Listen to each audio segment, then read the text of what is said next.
semuanya. Kami dari kelompok 9 akan mempresentasikan tentang pengaruh pencemaran mikroplastik dan logam berat terhadap bulu babi. Di sini, sebelum kita mulai presentasinya, mari kita perkenalkan dulu anggota kelompok 9.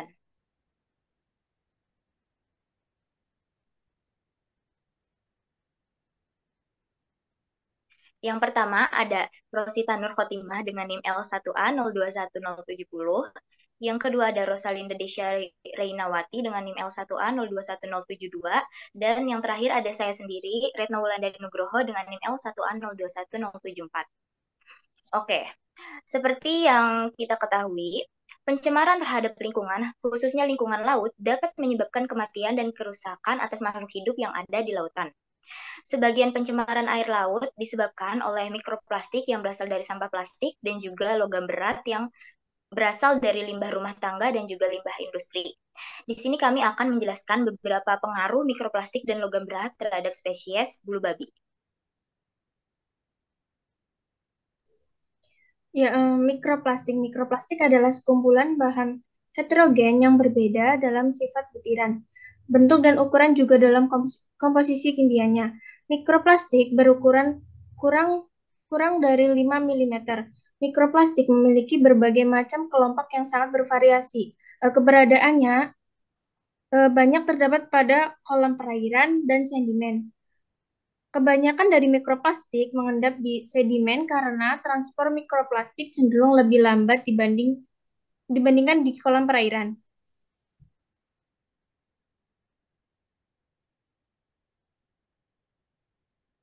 Logam berat. Logam berat merupakan logam beracun dengan massa jenis 5 gram per centimeter kubik atau kali massa jenis air. Unsur logam berat terdapat secara alami pada batuan dan mineral lainnya. Ada dua perbedaan sifat logam berat, esensial dan non-esensial. Contoh logam berat esensial adalah zinc, Cu, Fe, Co, dan Mn. Contoh logam berat non-esensial adalah Hg, Cd, Pb, dan Cr.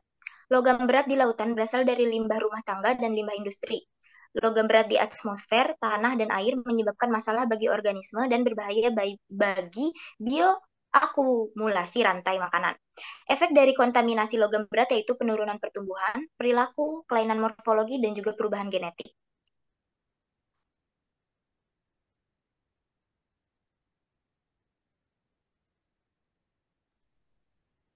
Pengaruh pencemaran mikroplastik terhadap bulu babi. Mikroplastik sangat berpengaruh terhadap kelangsungan hidup larva bulu babi. Penelitian ini menyelidiki mikroplastik konsumsi oleh Will Paracentrotus lividus, spesies bulu babi yang bernilai komersial. Mikroplastik konsentrasi di Pelividus adalah positif berkorelasi ke mikroplastik konsentrasi dalam sampel sedimen dari habitat. Saat menelan partikel plastik, Pelividus tidak membedakan antara ukuran partikel, tetapi antara warna partikel. Dampaknya, Pelividus mengalami gangguan pertumbuhan karena tidak bisa membedakan makanan maupun mikroplastik.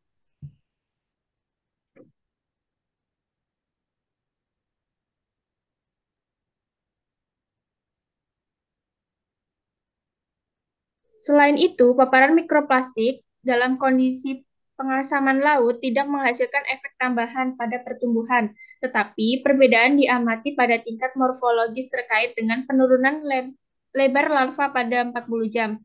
Oleh karena itu, pengasaman laut dan populasi mikroplastik dapat membahayakan peluang Pelividis untuk bertahan hidup di lingkungan di bawah skenario perubahan iklim global di masa depan.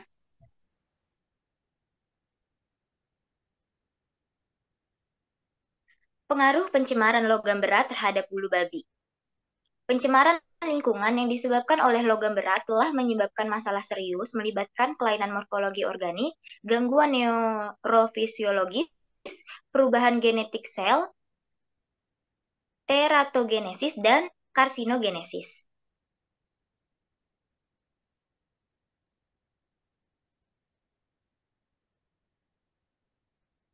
Berikut ini adalah beberapa contoh logam berat yang telah terbukti berpengaruh terhadap bulu babi. Yang pertama, zinc. Zinc telah terbukti menyebabkan kelainan morfologis yang mengakibatkan perkembangan pada larva bulu babi tertunda atau terhambat pada tahap blastula, exograstula, grastula, dan luteus. Yang kedua, MN. Pada larva bulu babi, paparan MN mengganggu serapan kalsium dan meningkatkan abnormalitas morfologis pada konsentrasi 61,6 mg. MN mencegah pertumbuhan rangka dan ekspresi gen yang dimodifikasi terkait dengan skeletogenesis dan juga meningkatkan ekspresi heat shock protein. Yang ketiga, merkuri. Penyerapan merkuri oleh embrio bulu babi menyebabkan banyak kelainan. Paparan merkuri selama tahap perkembangan awal menyebabkan perkembangan terhenti dan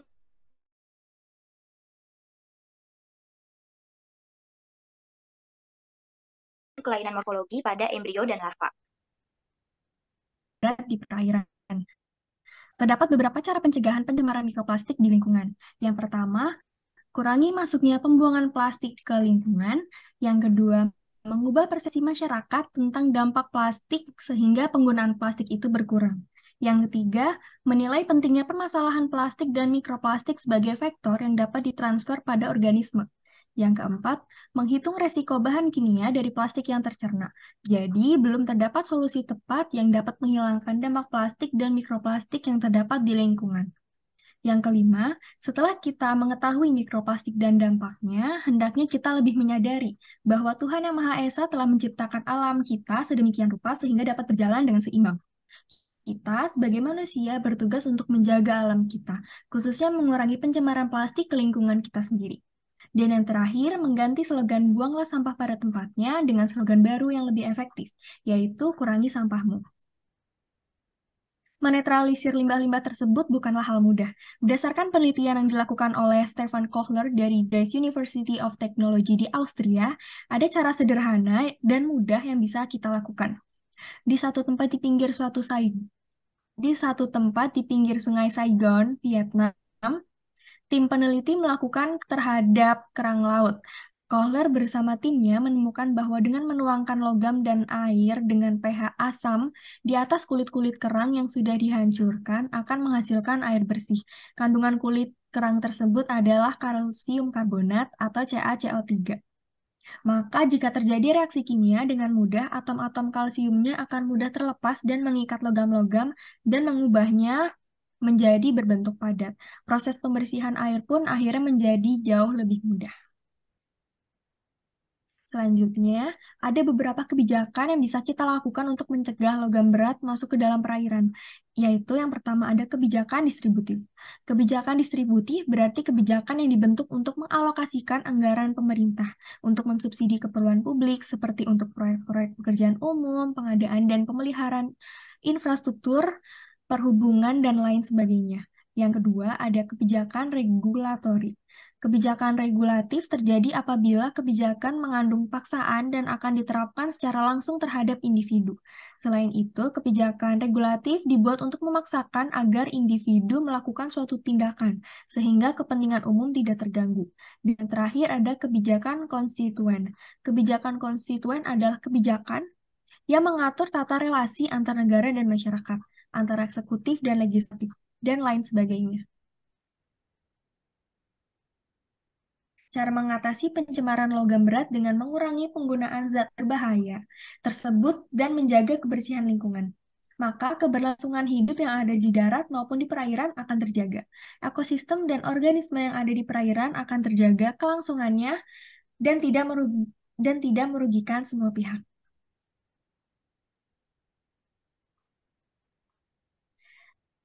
Baik, sekian presentasi dari kelompok 9. Kurang lebihnya kami mohon maaf. Wassalamualaikum warahmatullahi wabarakatuh.